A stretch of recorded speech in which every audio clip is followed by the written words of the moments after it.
homage to the fundamental teacher Buddha Shakyamuni, homage to the wisdom warrior Manjushri, homage to all the lineage masters. The supreme subtle Dharma is rarely encountered in eons. Now we hear and follow it. May we realize the Tathagata's meaning.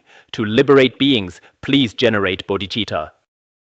Now let us continue our study of the Platform Sutra of the Sixth Patriarch. We are currently discussing Chapter 7, Causes and Conditions. We might not finish the entire Platform Sutra this year. I may introduce other Dharma teachings in between. Parts of Chapters 8 and 9 might be saved for next year, but nothing is certain yet. I don't even know myself, let alone all of you. Now let's look at the sutra. Previously, we discussed the story of Chan Master Jidao. Today, we will share the story of Chan Master Xingsi. We might also cover others, like Master Yongjia and Chan Master Huairang. If we can finish discussing these masters today, we will have covered the core disciples of the Sixth Patriarch. He had 5 major ones. These include Chan Master Xingsi, whom we are discussing now, and someone who appears at the end of Chapter 8, I believe. That would be Master Shen Hui of Heze, and National Teacher Huizhong. I forget if he's mentioned here. When I visited Nanyang Normal University, I spoke to them about how National Teacher Huizhong attained the Dharma from the Sixth Patriarch.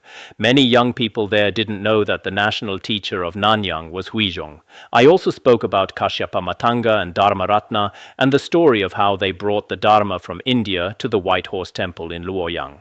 As it turned out, many students fell asleep while I was telling these Buddhist stories. But during the Q&A session, when the discussion turned to worldly matters, they all started to wake up. That was about National Teacher Huizhong. Later today, we will also discuss Xuanjue and Huairang, known as Chan Master Huairang of Mount Nanyue. These are the 5 great disciples of the Sixth Patriarch, all of whom were enlightened. Chan Master Xingsi was born into the Liu family of Ancheng in Jizhu. Hearing of the flourishing Dharma assembly at Saoxi, he went there to pay his respects and asked, "What should one devote oneself to, so as not to fall into stages or ranks?" So, regarding Chan Master Xingsi, he was from the Liu family in Ancheng, Jizhu. He had heard. In fact, Master Xingsi had a deep faith since he was a child. Possessing great virtuous roots, he entered the monastic life at a young age. Many great masters in the Chan tradition were ordained quite early. Later, he heard that the Sixth Patriarch was attracting many followers in Saoxi, and that his work in liberating sentient beings was vast. Upon hearing this, he came directly to pay his respects to the Sixth Patriarch. He asked what kind of practice one should perform to not fall into stages. He went straight to the point with the master. What Dharma should I practice to avoid falling into stages, discrimination, or a gradual sequence? He was seeking the highest, most transcendent state. He didn't want to be bound by gradual steps. That was his opening question. The Patriarch asked, "What have you been doing?" Xingsi replied, "I do not even practice the Noble Truths." The Sixth Patriarch countered, "What have you practiced before coming here?"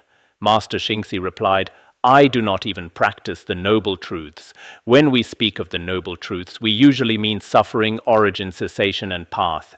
These are the 4 Noble Truths. They are so named because the noble ones realize their true meaning, while also recognizing that each is a fundamental truth.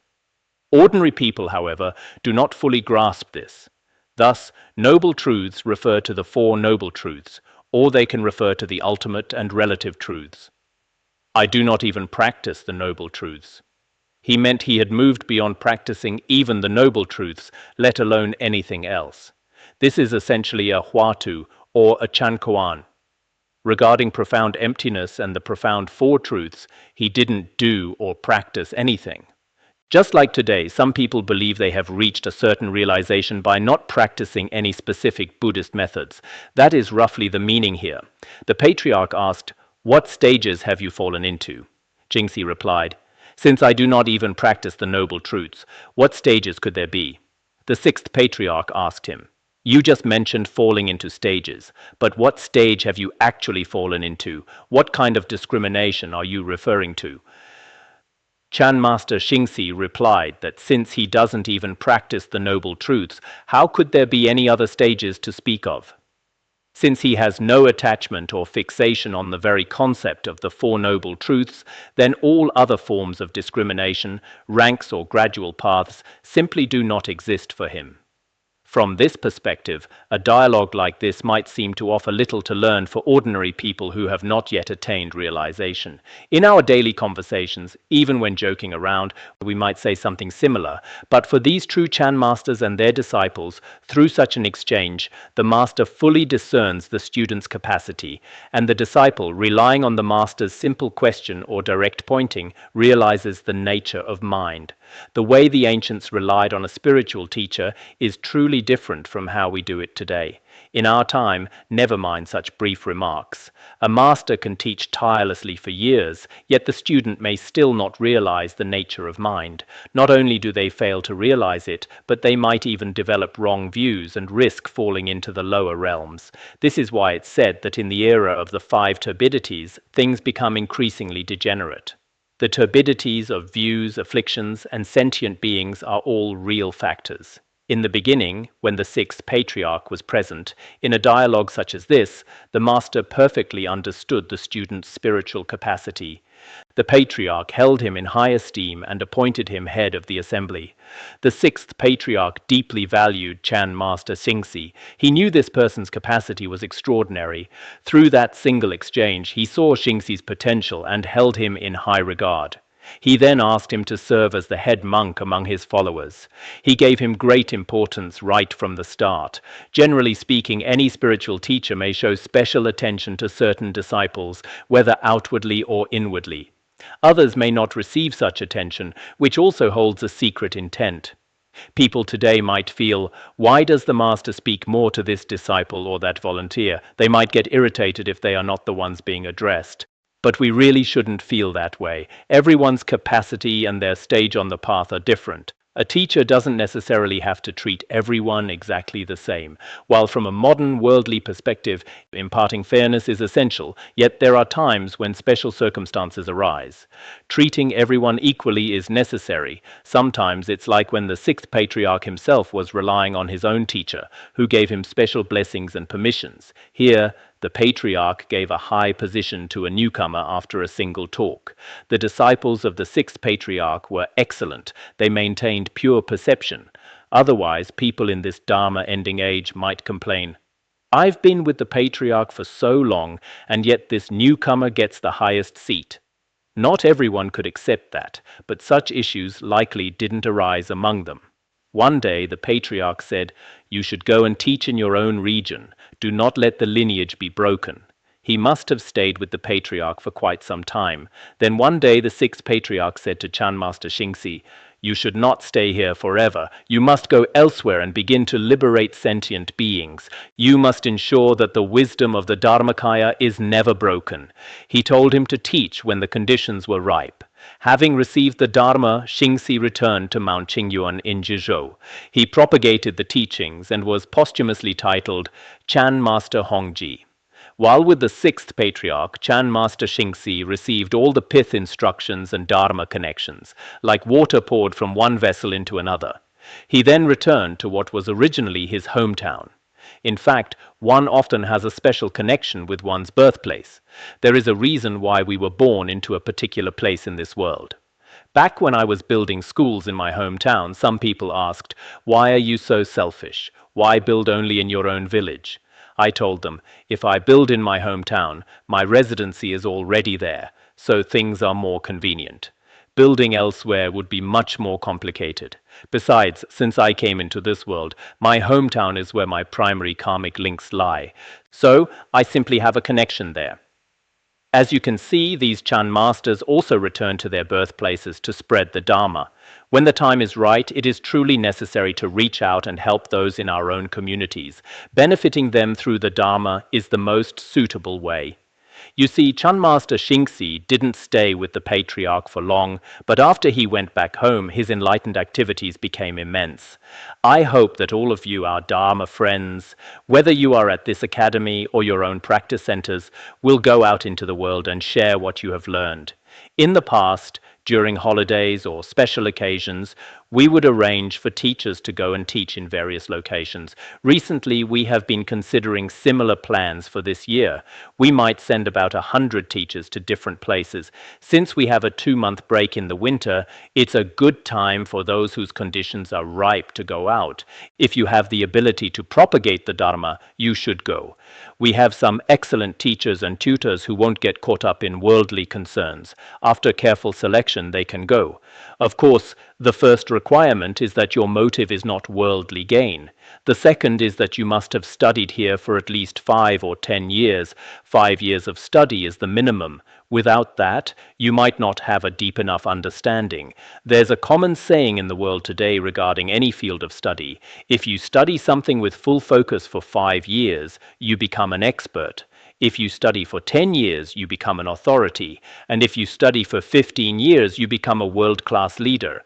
So society has these benchmarks for experts, authorities, and world leaders. 5, 10, and 15 years. So to be considered an expert in Buddhist studies, you should have at least 5 years of training. If you shave your head today and try to teach tomorrow, the conditions for your success may not yet be ripe. This is something you can explore and work toward gradually. When you are ready, you can register with our academic office and the propagation department. The teachers of each class must also give their approval. We will gather the final numbers around November or December. This year, my goal is at least for someone to go out and teach for 7 days during the 2-month break. However, the Han region and Tibetan areas are quite different. In Tibetan areas, monastic teachers are invited to teach everywhere. There are many people truly eager to receive the Dharma, both in the monasteries and among the lay public. In fact, we have to decline requests every day. We simply can't keep up. Someone comes to invite us today, someone else tomorrow. So I'm always saying, I'm sorry, I'm not available. I've decided not to go out for several months and so on. This happens every single day. It seems such invitations are fewer in the Han region, but they still exist. Now, many universities are also inviting us more frequently. However, it is difficult for us to fulfill all these requests personally. In the future, you could visit universities, businesses, or public welfare events, or you could teach at monasteries, lay groups, or within our own society. Qualified teachers could go out and teach for a few days or even a week. With proper coordination, this can certainly be arranged. Of course, we should all share this common aspiration. This approach is very reasonable. Now, returning to Chan Master Xingsi. There is another story involving him and Shitou Xiqian. I believe I've shared this story before. When Xiqian was very young, about 14, he relied on the Sixth Patriarch. He asked, "Who should I rely on after the master passes away?" The Sixth Patriarch replied, "Go and seek Xingsi." After the Sixth Patriarch passed away, Xiqian spent his time in deep contemplation. Yet, he didn't achieve any real state of realization.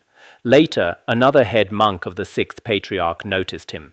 He asked, "Why are you putting yourself through such hardship every day?" Shitou replied, "Didn't the master tell me to seek Xingsi after he died?" The head monk was very clever. He said, "He didn't mean you should spend every day in discursive thought. He was referring to his disciple and my fellow practitioner Xingsi. In Chinese, to contemplate and the name Xingsi sound the same. The master meant he should rely on Xingsi for guidance. So Shitou went to him and eventually attained enlightenment. He reached awakening under Master Xingsi's guidance. In history, he is famously known as the Stone Monk. This was because the place where he practiced was filled with massive boulders. He built a simple hut among those giant rocks and practiced there. That's why people called him the Stone Monk. Even today, we sometimes use nicknames like stone, wood, or iron. Some masters at our academy also have these nicknames.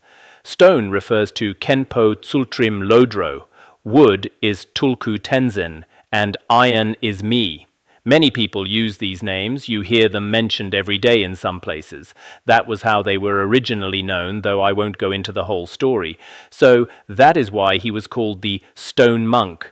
Here, the text mentions his posthumous title. Yesterday, a student mispronounced it. A posthumous title is an honorary name given by the court or the emperor. He was titled Chan Master Hongji. In ancient China, such titles were often not given while the master was still alive. They were bestowed after their passing. This still happens in the world today. Think of soldiers who make great contributions. They are often unsung heroes while alive, but after they die, grand ceremonies are held to honor them. There are many such instances. This is a common worldly practice. So, that concludes the first story. First, he attained the Dharma from the Sixth Patriarch very simply. He achieved recognition in an instant. Second, the Sixth Patriarch asked him to spread the Dharma in his hometown. There he trained many disciples and propagated the teachings. These are the two main points. The second story is about Chan Master Huairang. Chan Master Huairang was the son of the Du family in Jinzhou. From a young age, Master Huairang possessed a very humble and yielding heart. Because of his kind nature, his family named him Huairang. When he was 10 years old, a monk predicted that he would become someone extraordinary who would liberate countless beings. He was ordained at 15 and received full ordination at 20. He then began studying the Vinaya Pitaka. Later, he told the monastic community, "As monastics, we must do more than just study and maintain pure discipline. Even more importantly, we must practice the Dharma of non-action." By this, he meant the mind of Chan practice. Today, some in the Vinaya academies spend their whole lives on discipline alone, without placing much importance on the methods for awakening the mind. Later, he and another monk named Chan Master Tanran went together to Mount Song to receive teachings from National Teacher Huian. As they engaged in the exchange of Chan Huatu, Master Tanran seemed to grasp many truths instantly. However, Master Huairang did not seem to fully understand the teachings at that time. Because of this, Master Huian believed that the Sixth Patriarch would be a better fit for Master Huairang. Huian himself was a disciple of the Fifth Patriarch and the national teacher for Emperor Zhongzong of Tang. The text also explains it here. Huairang first visited National Teacher Huian of Mount Song. He went to Mount Song to pay his respects to National Teacher Huian. During that visit, Huian sent him to Xiaoxi to seek instructions. Following the advice of National Teacher Huian, he was sent on his way. It was similar to how Milarepa was eventually sent to Marpa Lotsawa. He went to Xiaoxi to seek instruction from the Sixth Patriarch. When Huairang arrived, he bowed. The Patriarch asked, "Where do you come from?"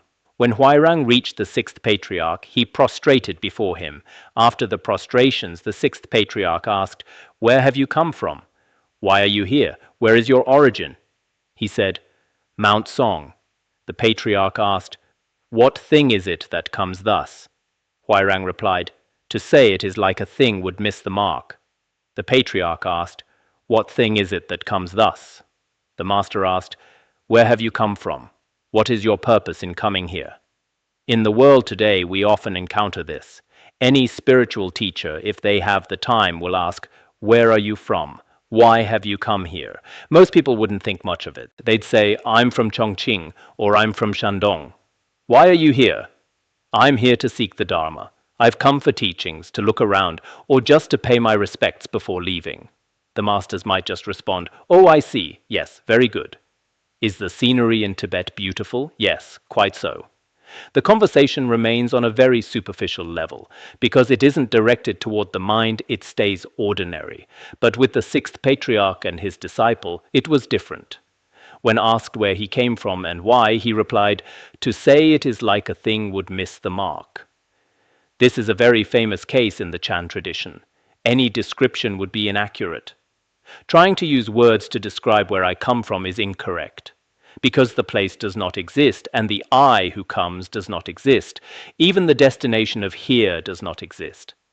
So any linguistic expression is ultimately illogical. If a person today were to answer like that, the teacher might get angry at the phrase "missing the mark." They might say, "Well then, don't come to me, go somewhere else." That might be the reaction, wouldn't it?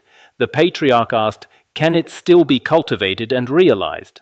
Huairang said, "Cultivation and realization are not absent, but it cannot be defiled." Then the Sixth Patriarch asked, "In that case, is there still a need for practice, for realization?" Since he just said that any description is untrue and misses the mark, if nothing is right, is there a need to continue practicing?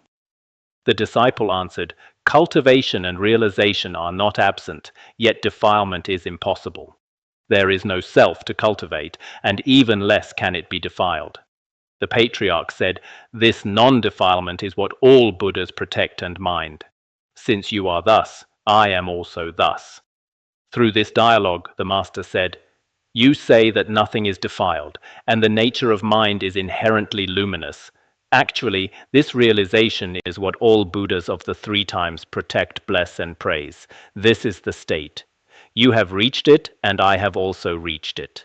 Between teacher and student, many people today are in a pitiable state. You are caught in discursive thoughts, and so am I. You don't value the teacher's words, and neither do I. For instance, many people go to a teacher just for a blessing, a signature, or a touch on the head, but they don't truly value it. A signature means nothing to them. Once it's done, it's forgotten. Generally speaking, in the past, including myself, I sometimes feel people today are different. When we relied on a teacher back then, whatever the teacher blessed, we would preserve it carefully. We believed it was completely different from any other object. This was personally blessed by the teacher. This was written by the teacher's hand. Didn't I mention Khenpo Laksu from our region? He sought the Dharma in his youth. He is now 87 or 88 years old. When he was young, his teacher wrote him a piece of advice. He still keeps it inside his prayer book today, even through the Cultural Revolution and all the social reforms. I recently mentioned to a Khenpo that I'd like to ask Khenpo Laksu about the history of that document. How did he manage to save it? He must have been in his 20s when he first relied on his teacher, so it has been at least 50 or 60 years. How did he treat that teaching throughout all those years? To preserve it through such turbulence is very different from the way worldly people act today. Today, people don't value the teacher's words or belongings. They treat them like any ordinary person. There were many such teachings in the past. The difference is stark. At that time, the Patriarch used the phrase, "What all Buddhas protect and mind." You have reached this realization. The Sixth Patriarch said, "I have also reached this realization." Prajnatara of India prophesied that a young colt would appear from under your feet and trample to death the people of the world. Keep this in mind and do not speak of it too soon. He said India refers to the West, and Prajnatara was the master of Bodhidharma. The word prophecy here refers to a prediction or a foretelling. The master of Bodhidharma once made such a prediction. The prophecy said that from under your feet, Chan Huatu dialogues can sometimes be quite abrupt. Suddenly, the Patriarch speaks of the realization Huairang has achieved. The 27th Patriarch of the Chan school, as Bodhidharma was the 28th, Prajnatara would be the 27th. He prophesied that a young colt would appear under your feet, referring to Master Mazu. He said this colt would trample and kill the people of the world. This is similar to what finding comfort and ease in the nature of mind calls provisional meaning. It doesn't mean a literal horse would kill people. That is a provisional expression. It means he would trample and destroy the discursive thoughts of all beings. This colt would destroy the karma and afflictions of sentient beings. As we all know, Master Mazu's role in spreading Chan was immense. We have discussed this previously. The story of the awakening shared between Mazu and Huairang has already been told, so I won't repeat it here. The Patriarch said such a person would appear, so keep this in your heart. But it is best not to tell others for the time being. Don't be in a hurry to speak. Some things must be kept secret for years. You cannot rush. When a master gives you a special teaching or a private message, some might immediately blab, "Oh, the master told me this and that." There might be a Master Mazu in the future. Master Mazu is great, and I am great too. Master Huairang would not do that. Still, the master urged him, fearing he might not realize the need for discretion. For now, there is no need to tell many people. Huairang had a sudden awakening. He served the Patriarch for 15 years, his realization deepening daily. Later, he went to Nanyue to spread Chan, and was posthumously titled Chan Master Daoyi. This text is quite difficult to read. I hadn't looked at it beforehand. It will be challenging for you to read during your exams as well. I was worried I wouldn't read it well. But here every day, when the teachers are tested on their lectures, they seem to manage. The text explains that after the Sixth Patriarch gave him the prophecy, he attained a sudden awakening and understood the truths mentioned above. From then on, he stayed to serve the Sixth Patriarch for 15 years. As I mentioned, some masters stay with their teacher until the very end, like Chan Master Huairang, who stayed with the Sixth Patriarch for 15 years. In the worldly sense, if you follow a teacher, you also need several years to master the relevant knowledge. Therefore, in Buddhism, when you find a master with whom you have an affinity, the longer you stay, the better. It is vital to study and practice diligently while you are there. If you are not diligent, you won't necessarily make much progress, no matter how many years you stay. After 15 years, his realization reached higher and higher levels. The text says, his realization deepened daily. His initial states of realization eventually became extremely profound and subtle. Finally, he went to Nanyue. We often refer to him as Chan Master Huairang of Nanyue. Historical records show he taught the Dharma in Nanyue for 20 years. For a master to teach in one place for 10 or 20 years is common. Even 10 plus years is quite remarkable. To teach for 20 or 30 years is truly extraordinary in a historical context. For example, Our Holiness Jigme Phuntsok taught at Larunga from 1980 to 2004, a period of nearly 24 years. So, on one hand, we must maintain a sense of impermanence. We should apply this to our own studies as well. At some point, you too will leave this center. Any master who teaches at a center has a certain limit. They cannot stay there forever. That specific period is their time for spreading the Dharma. Then some may manifest passing away or move to a different location, just like Chan Master Huairang. He stayed with the Sixth Patriarch for 15 years and then taught in Nanyu for 20 years. Looking at such history, we shouldn't blindly assume, I will stay here forever. That is a very naive thought. Or to think that a certain master will live forever. Simply saying, may you live long every day, doesn't mean they will stay for a lifetime. That is simply impossible. The same was true for Chan Master Huairang. He widely propagated the teachings of the Chan school. Later, the emperor decreed his posthumous title as Chan Master Daoyi. Regarding Chan Master Huairang, Bodhidharma passed the Dharma to the second patriarch and so on until the sixth. At that time, Bodhidharma said, I originally came to this land to transmit the Dharma and save deluded beings. A single flower opens into 5 petals, and the fruit will ripen naturally. Among the main disciples of the Sixth Patriarch, one was Huairang. From Huairang's lineage, the Weiyang and Linji schools emerged, and then there was Chan Master Xingsi, whom we mentioned earlier. The Caodong, Fayan, and Yunmen schools were passed down through his lineage. So when people say a single flower opens into 5 petals, it refers to these schools. After the Sixth Patriarch, Chan flourished in the world through these 5 schools. Some say that the Chan lineage ended after the Sixth Patriarch. That statement is incorrect. We discussed this during the first story as well. The Chan Dharma is actually very prosperous today, but it is no longer a single transmission. It has divided into many branches. It is just like Tibetan Buddhism. In the beginning, when Padmasambhava founded it, there was only the Nyingma school, but later the Gelug, Kagyu, Sakya, and many other schools appeared. The Chan tradition followed a similar path. Later, Chan Master Huairang was given the posthumous title Chan Master Daoyi. That concludes the story of Chan Master Huairang. Next, you should reflect on this for yourselves. Chan Master Xuanjue of Yongjia was a son of the Dai family in Wenzhou. He was from the region of Wenzhou. The name Wenzhou was apparently adopted during the Tang dynasty. I hear there is still a Yongjia county in the Zhejiang area today. He is known as Master Yongjia after his birthplace. He was born into the Dai family. As a youth, he studied sutras and treatises and was proficient in Tiantai meditation. From a very young age, he was highly proficient in the sutras and treatises. It is said that Master Yongjia entered the monastic life at the age of 8. Then he began his studies of the scriptures and commentaries. He had no interest in worldly knowledge.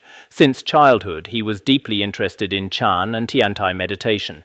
He was not like the children of today.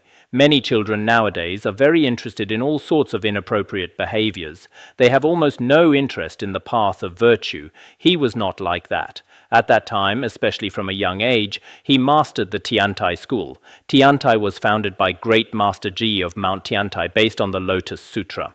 As he passed away there, the lineage became known as the Tiantai school. It focuses on the practice of shamatha and vipassana, a very important tradition. He was particularly adept in Tiantai's methods of meditation. By reading the Vimalakirti Sutra, he realized his mind ground. By chance, the patriarch's disciple Xuanzhe visited him. They had a profound talk, and his words were in accord with the various patriarchs. Later, because he studied the Vimalakirti Sutra on his own, as we mentioned before, the principles discussed in the Vimalakirti Sutra are quite similar to the Uttaratantra Shastra and especially Tantric teachings in terms of perceiving purity and the equality of all phenomena. It speaks extensively on the nature of mind and the purity of all things. After he studied the Vimalakirti Sutra, he attained realization and gained insight into his own mind. Thus, Master Yongjia was somewhat different from other Chan masters, including other disciples of the Sixth Patriarch. Master Yongjia had already achieved some realization of his mind nature earlier. It was only later, after having his realization confirmed by the Sixth Patriarch, that he became his disciple. Through this confirmation, he became a great disciple of the Sixth Patriarch. Some people nowadays are not like this. Even after receiving empowerments, pith instructions, and many teachings, at the very end, they only acknowledge the teacher if they feel like it. If they choose not to, they feel it's fine to slander the one who gave them countless teachings. So, in this day and age, using the Dharma to benefit beings is no longer like it was in the past. Furthermore, regarding oneself, one might not feel a shred of gratitude for the teachings received from any master in the past. In the worldly realm, we might feel very grateful to our primary or middle school teachers after attending their classes. We think, without them, where would my knowledge come from today? But now, even when it comes to the profound instructions of the Dharma, people eventually fail to keep them in their hearts. This is a phenomenon of the degenerate age. Having read the Vimalakirti Sutra, he gained insight into his mind. Later, by chance, he met Xuanzhe, a disciple of the Sixth Patriarch. There aren't many stories recorded about Xuanzhe, but he was an extraordinary disciple who also realized mind nature. They had a long and deep conversation. During this process, everything Xuanjue said was perfectly in accord with the teachings of Xuanzhe's lineage masters, because they got along well and shared a common language. Indeed, when two disciples talk, if they have faith in the teacher and interest in the Dharma, they will share much in common regarding the language of awakening. However, if two people are full of anger, prejudice, or wrong views, they might also get along by fueling those same traits. Even in solitary places, some refuse to read the sutras or pure Dharma texts they ought to read. Instead, they watch all sorts of worldly things they should avoid: television, movies, or novels. I have seen this happen even in pure monastic centers. This includes some who have ordained or studied Buddhism for many years. When their old habits begin to surface, they stop reading pure scriptures or the principles for countering afflictions. They become as bored and aimless as those without any knowledge. The era we live in is particularly frightening. Most people use the internet, phones, and various magazines to indulge in discursive thoughts just to pass the time. In reality, our life is very precious. When your 24 hours are up, that day is gone from your life forever. You should ask yourself how you spent that day. Whether it was spent on virtue or non-virtue is up to you. You cannot rely solely on a Khenpo, a master, or a teacher to urge you every day to study. We are not children in kindergarten. With kindergarteners, you can use a stick to say, "Don't be naughty. Read your book." You can't do that. You can protect them like that. But for adults, if you don't master your own habits, for instance, if two companions go to an academy together, one might be very serious, with a well-adjusted mind, studying diligently. The other might spend all day in idle fantasies and creating negative karma. In the end, the results will be completely different. The Dharma they attain in this life will differ, and the fruits they experience in future lives will also differ. I think many of our Dharma friends might have experiences like this when they are chatting, Just yesterday, one of our regular students sent an account of something that happened nearby to another Khenpo, who then forwarded it to me. Lately, I have been trying to uncover the hidden mystery behind it. I will let you guess what the underlying truth is. From this, you can see how realization varies from person to person. Do you understand? This is what it means to investigate a Huatu. Xuanzhe asked, "Kind sir, who was your legal teacher?" Xuanjue replied, "I have studied the Vaipulya Sutras and treatises, each under a different lineage.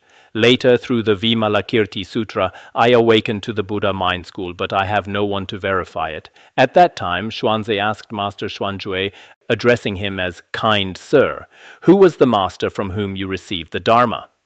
Since they had just had a very good discussion, they kept chatting until Xuanzhe finally asked, "Who exactly is your root teacher in the Dharma?" Xuanjue said, "For the Mahayana Vaipulya Sutras and treatises, I have had many different masters." He had relied on quite a few teachers back then. "But regarding the awakening to the nature of mind," he continued, "I realized it myself while reading the Vimalakirti Sutra. I realized that the mind and Buddha are one and the same. However, no one has yet confirmed my realization. His Dharma transmission came through various masters. You see, Patrul Rinpoche attained true awakening while reading the Treasury of Dharmadhatu. Mifam Rinpoche also manifested awakening through other scriptures. Even His Holiness Jigme Phuntsok awakened through pointing out instructions. So one can indeed awaken through sutras, treatises, or tantras. At that time, Master Yongjia awakened via the Vimalakirti Sutra, but he had no one to verify it." Xuanzhe said, "Before the Buddha, king of majestic voice, it was possible. But after him, anyone who claims to be self-awakened without a master is just a natural non-Buddhist."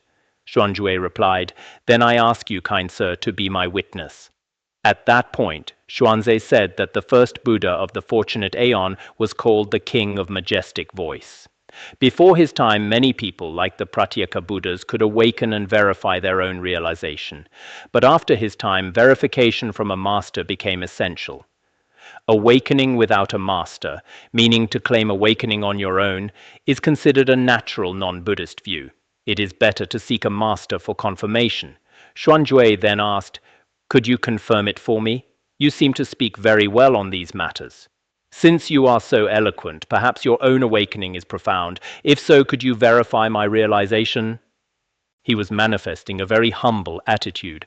Xuanzhe said, "My word carries little weight, but at Caoxi there is the Sixth Patriarch, to whom people flock from all directions. If you wish to go, I will go with you." Xuanjue then came with Xuanzhe. He walked around the Patriarch 3 times and stood still, shaking his Buddhist staff. Xuanzhe said, "My status is humble, and my words lack authority. I am not qualified to verify your realization. However, at Caoxi there is the Sixth Patriarch. Every day eminent monks and great masters gather there. Some seek the Dharma, some seek verification, and others seek blessings. There are so many visitors." Interviews is a modern term, but such encounters existed then. Many go there to receive the teachings. "If you are willing to go, I will take you there." He said they should go together. So Xuanjue and Xuanzhe arrived before the Sixth Patriarch. Because Xuanjue had already awakened via the Vimalakirti Sutra, he was quite different from other disciples. He did not prostrate. He circled the master 3 times and stood there with his staff. Without prostrating, he simply stood before the master. His expression was somewhat respectful, yet holding that staff made him seem like some monks today who, having achieved a little, go around with their Buddhist staffs. I won't go into the origins of the Buddhist staff now. The Patriarch said, "A monk should embody 3,000 dignified manners and 80,000 subtle conducts. Where do you come from, kind sir, to show such great arrogance?" Xuanjue replied, "Birth and death are of great importance. Impermanence is swift." Seeing that he neither showed respect nor prostrated, the Sixth Patriarch said, "As a monk, you should know this, shouldn't you? A monastic should possess 3,000 dignified manners." This number 3,000 is a general way to mean very many. Essentially, it refers to the 250 precepts and 80,000 subtle rules of conduct. Where did a great master like you come from to be so arrogant? Xuanjue replied, "Birth and death are of great importance. Impermanence is swift." He didn't answer directly, but used a Chan expression instead, meaning, "In the face of birth, death, and swift impermanence, I have no time to prostrate to you." The patriarch asked, "Why not embody non-birth and realize what is not swift?" Xuanjue replied, "The essence itself is non-birth. Realization is fundamentally without swiftness." The Sixth Patriarch said, "If birth and death are so important and impermanence so swift, why don't you realize the state of non-birth from the very essence of things?" In the state of non-birth, there is no such thing as swift or not swift. Once you realize non-birth, swiftness and impermanence no longer exist. Xuanjue answered, "The essence is non-birth, so how could there be anything to be swift? If the essence is non-birth, how could there be a swift phenomenon within it?" The patriarch said, "Just so, just so." Only then did Xuanjue prostrate with proper decorum, and soon after he bid farewell. The master said, "Just so, or that's right, that's right." You see, the verification here was just those words. Xuanjue had said, "Birth and death are so important, and impermanence so swift.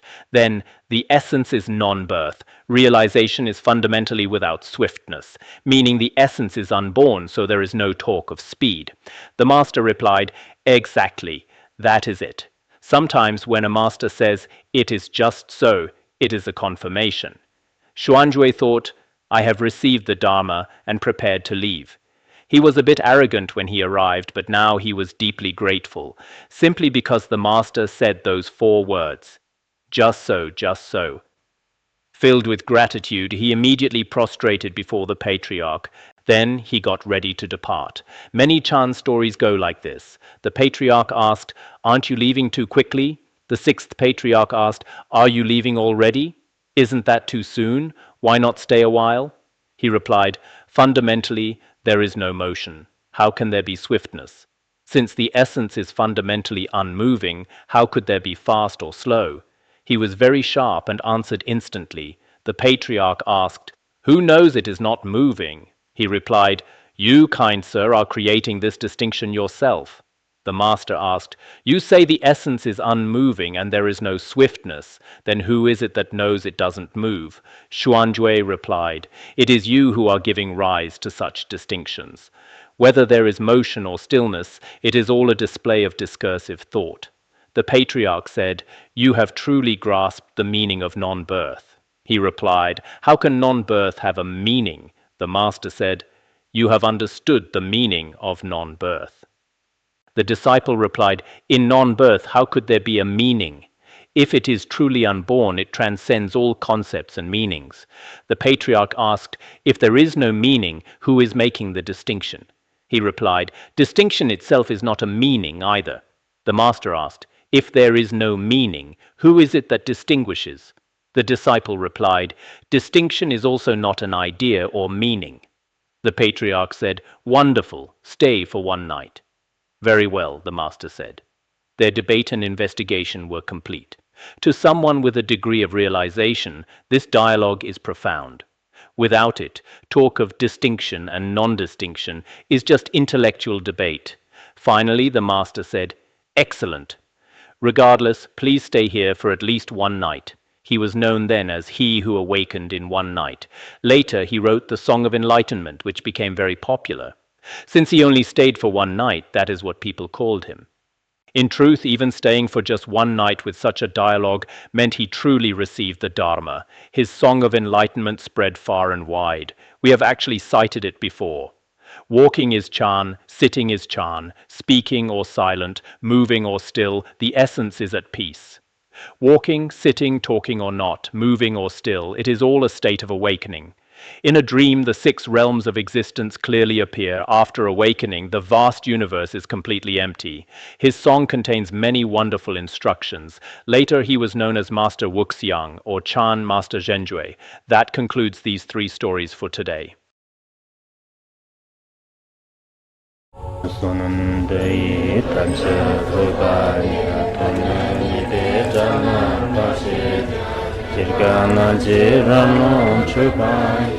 这本错人抓抓小。반드른 거를 반나서들다 반드른 거를 반나서다 반드른 거를 반나서들다